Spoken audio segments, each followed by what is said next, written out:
Dr. Paul. I'm sitting with Dr. Garrett Bode, chiropractic physician right here in Oldsmar. And the topic is, if you're in a car injury, what are some of the therapies and treatments that can help you with your injuries? And so, Dr. Bode, when you treat patients in car injuries, help me with the case. What exactly is your objective, and what are you trying to do with them with their health? Anytime someone's in an auto accident, they come in, they're going to typically have injuries to multiple areas of the body. And that's one of the things that makes auto accidents a little more difficult. It's not just one area of the body. But typically when they come in, our goal is to get them as close, if not better, than they were before this accident even occurred. Right, okay. Now, when they first come in and they have a lot of pain, etc., what's your objective and what kind of therapies would you do to help them? The first stage of care is always take away the pain. You know, patients come in your door, they want out of pain yesterday, right? Not in a couple of weeks. Right. So our goal is to get them to that as quickly as possible. Any types of therapies like interferential therapy or ice therapy, cryotherapy, traction or massage, things like that to help them get through that first pain phase of care. And when you say these therapies, if you don't mind, can you give a little idea of what some of these therapies do? You mentioned a couple. Interferential therapy is one that's very good as blocking neurological pain. It's a good type of neurological block as opposed to maybe giving a cortisone shot. You call it a neurological block basically with interferential therapy. Okay. We can do some intersegmental traction, which begins to separate or open up the spaces and stretch out some of the muscles and ligaments of the spine. You know, the body's first reaction to trauma is to tighten up. So we want to try to start to loosen up, release that tension and tightness by, like I said, the intersegmental traction, or even another therapy, massage therapy. And in utilizing that massage, she's able to go in there and really get a good stretch in there, reduce muscle spasms, increase blood flow, and decrease the pain that the patient is having. So you talked about helping decreasing the pain with massage, with interferential current. What other therapies would you use to help decrease pain and inflammation? Some of the other things we may use are going to be something like electric muscle stimulation. What's that do? Electric muscle stimulation is a type of therapy that you'll put onto the muscles of the spine to alleviate and help to oxygenate the muscle. Anytime you force oxygen into a muscle, it speeds the healing, reduces the inflammatory phase, and gets the patient headed back towards a recovery phase. The other thing that we do with all of our patients is chiropractic adjustments.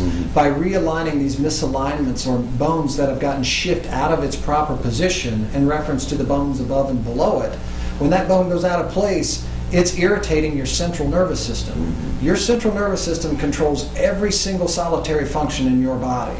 Heart, lungs, liver, kidneys, muscles, ligaments, and tendons. If those things aren't functioning properly, your whole body isn't going to function properly. So our goal is to get that part functioning as quickly as possible, because guess what else it controls? Healing. So we want to get that healing process and kick-start it into gear to get you out of that pain response as quickly as possible. So you talked about chiropractic adjustments, interferential current, electric muscle stim, massage therapy, all to help to immediately and quickly get them out of pain. What's the difference maybe with those types of therapies and say somebody that wants to take ibuprofen or Motrin for their pain? Well, those Motrin and ibuprofen will help. It'll help to reduce pain. But the problem is it's just masking the pain. It's just suppressing the pain response instead of actually healing and helping the body to move forward in the process of healing. Oh, okay. All it's doing is suppressing pain. Okay, now let's say the patient's starting to feel better. What's the next objective that you're trying to do with it? As patients come through, we start obviously with pain care. Get them through this stage of care. At about 4 to 6 weeks, and again, this depends upon the severity of the injury of the patient, but around the 4 to 6, 8 week range, we'll shift the patient to a different type of therapy. Typically that's resistance type therapy, physical therapy, stretching, working on a physio ball, working with a physical therapist and doing some stretching and elongation of some of the muscles, and resistance exercises to help to start to rebuild the strength from these torn and pulled muscles. Oh, okay. So after the pain and inflammation subsides, you're trying to increase their strength and mobility. Correct. And so some of those, okay, I got Getting back to a full range of motion and getting back to something that's going to help the patient not only continue in that reduction of pain, but continuing to the next phase of care, which is the recovery phase. Right. Now, what happens if patients do not get that type of physical medicine? Let's just say they're in the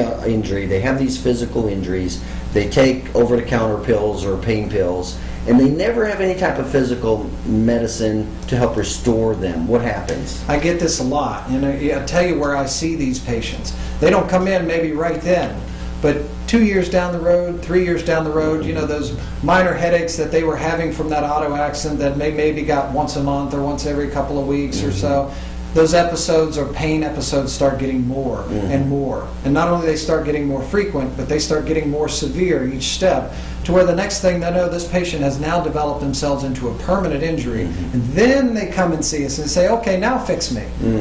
We can. But guess what? Your therapy just went from this much to this much, because you've doubled the amount of problems that have built up in the spine over time, because it didn't get better, it festered and got worse and worse, and now we're to a point where you've doubled your period of time to get this same issue to heal.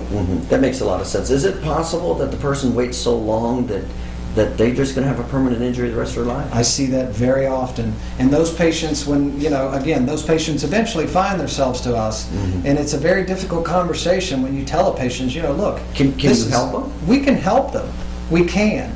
But typically what you're going to be doing with those patients is palliative care. Now, that's a big doctor term. It basically means it's just relieving the pain on a continuous basis, because that injury is now permanent in there. It's not something I can fix and make go away, but it's something that I can keep at bay for a certain period of time. And some of these patients we typically see about once every 2 weeks, but seeing a chiropractor once every 2 weeks for the rest of your life is not necessarily something you want to do. You want to try to get yourself healed, fixed, and better so we can get you on your way. Yeah, but I could see a lot of people in accidents, and then short-term taking pills, and then months and months later, now they have And at the beginning, you take these pills and the medication, the human body has an amazing ability to adapt, and it can adapt for so long, and the pain goes away, your range of motion feels like it's where it should be, but the underlying or hidden problem that's hidden in there, it's just this sleeping problem that's waiting to fester and fester, and eventually when it does rear its head, it's usually pretty ugly. So let me understand this. Try to get the therapy, physical medicine as quickly as possible. If you can't, limit any medication you do take, because that can lead to possibly permanent problems down the road. Patients are taking pain medication. They're suppressing their body's ability to tell them what they should or should not be doing. Pain is what tells you, ouch. That's your body saying, ouch, you're making this problem worse, so please stop. And if you're taking pain medication, you can't hear your body talking to you, so you're making that problem worse and putting yourself right down that path. And they have a better chance of having 100% recovery the earlier they're seen. Absolutely. The quicker you get into our office, the better your chances are of being as close to or even better than that pre-accident status. And if you wait too long, sometimes you can have a permanent injury, but you can still help them, but never get them totally back to normal. Correct. All these are fair statements. Correct. Okay, good. All right.